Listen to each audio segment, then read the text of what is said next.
Assalamualaikum warahmatullahi wabarakatuh. Untuk pertemuan pada bab 4 ini kita akan mempelajari tentang metode penelitian sosial. Nah, apa saja yang akan kita pelajari silahkan dilihat. Nah, jadi pada pertemuan kali ini kita akan membahas tentang pengertian penelitian sosial dan ciri-ciri serta fungsi dari penelitian sosial itu sendiri. Oke, sebelum saya bahas mengenai pengertian penelitian sosial, apa sih perlunya penelitian sosial itu menurut kalian?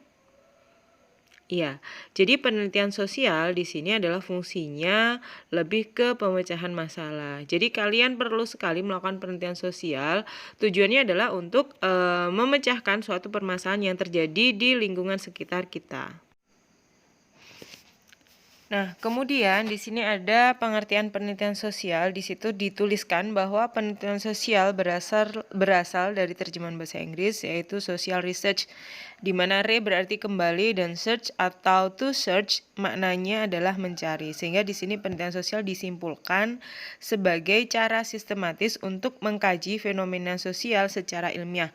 Poinnya adalah penelitian ini dilakukan secara ilmiah, berarti ada tahap-tahap yang harus dilakukan secara sistematis. Kita tidak bisa mencari tahu suatu permasalahan atau memecahkan permasalahan tanpa ada step-stepnya. Jadi harus ada langkah-langkah yang diharuskan untuk memecahkan permasalahan tersebut. Nah, ini untuk pengertian penelitian sosial secara umum. Jadi untuk mengkaji fenomena yang ada secara ilmiah. Lalu yang dikatakan penelitian ilmiah itu seperti apa? Nah, di sini penelitian itu bertujuan untuk mempelajari beberapa gejala dengan jalan analisis dan pemeriksaan yang mendalam terhadap fakta masalah yang disoroti. Menganalisis dan memeriksa secara mendalam. Jadi kalian benar-benar mencari tahu faktor yang mempengaruhi apa, kemudian mendalam, kira-kira buktinya apa saja yang bisa kalian dapatkan untuk mendukung faktor yang kalian peroleh tersebut. Kemudian, setelah kalian mengetahui faktor permasalahannya, baru diusahakan pemecahannya. Berarti kan ada langkah-langkah yang sistematis. Nah, berarti keberhasilan suatu penelitian ini tergantung pada sikap seorang peneliti. Di sini ada beberapa sikap seorang peneliti. Yang pertama, peneliti itu harus bersikap objektif.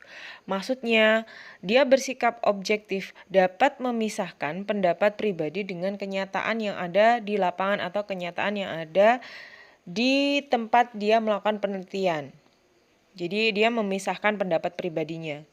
Kemudian yang kedua, kompeten. Jelas ya, seorang peneliti ini harus mempunyai kemampuan. Jadi apa yang dia teliti seharusnya sesuai dengan kemampuan yang dia miliki. Jangan kalian melakukan penelitian yang berdasarkan spekulasi atau berdasarkan katanya, tapi harus didasarkan pada kemampuan yang kalian lakukan dalam menyelenggarakan penelitian tersebut menggunakan metode atau teknik penelitian tertentu. Selanjutnya yang ketiga, seorang peneliti itu harus berpikir secara faktual, di mana dia bekerja dengan menggunakan fakta. Ya berarti dia faktual menyampaikan apa yang ada di lapangan tersebut, tidak mengada-ngada atau tidak menyatakan sesuatu yang berupa halusinasi dari peneliti itu sendiri. Kemudian selanjutnya seorang peneliti harus bersikap jujur, berpikir secara jujur. Jadi tidak memasukkan keinginannya sendiri ke dalam data. Ini berkaitan dengan bersikap objektif tadi, di mana dia bisa memisahkan pendapat pribadinya dengan kenyataan. Jadi misalkan nih, kalau saya nggak belajar nanti nilainya, katakanlah nilai peserta didik itu dipengaruhi oleh pola belajarnya. Nah, asumsi kalian kalau nggak belajar berarti nilainya jelek. Ini asumsi seorang peneliti. Namun ternyata kenyataannya di lapangan ada beberapa anak yang mereka nggak belajar pun ternyata nilainya masih unggul dibandingkan teman-temannya. Nah, ini kan fakta. Kalian nggak boleh egois memasukkan asumsi kalian ke dalam data yang kalian peroleh. Ya udah tulis aja. Memang ada beberapa anak yang ternyata pola belajarnya itu tidak mempengaruhi prestasi dan sebagainya. Kemudian terakhir terbuka. Seorang peneliti bersedia memberikan bukti dan siap menerima pendapat pihak lain tentang hasil penelitiannya. Ya, jadi ketika kalian menyampaikan hasil penelitian, kalian harus menyiapkan bukti yang menunjang hasil penelitian kalian. Di sisi lain, ya kalian harus siap menerima ketika penelitian kalian itu dikritik atau istilahnya disanggah oleh orang lain atau tidak diterima oleh orang lain, namun kalian siap untuk memberikan pembenaran atau kalian bersedia untuk membenarkan dan sebagainya. Ini untuk cara berpikir si peneliti. Jadi kalian harus mempunyai 1, 2, 3, 4, 5 sikap yang sudah dijelaskan tadi. Selanjutnya kita membahas mengenai ciri-ciri penelitian sosial. Yang pertama, penelitian sosial atau penelitian ilmiah ini dilakukan melalui prosedur sistematis. Jadi kalian melakukan pembuktian yang meyakinkan berupa fakta yang diperoleh secara objektif. Jadi tadi kalian menyampaikan fakta yang benar-benar kalian peroleh dari lapangan, tidak menyampaikan pendapat atau asumsi pribadi kalian. Kemudian yang kedua, penelitian ilmiah merupakan suatu proses yang berjalan terus-menerus. Jadi penelitian ilmiah ini seyogianya bisa digunakan untuk penyempurnaan penelitian-penelitian yang ada sebelumnya atau bisa digunakan sebagai pijakan bagi penelitian selanjutnya.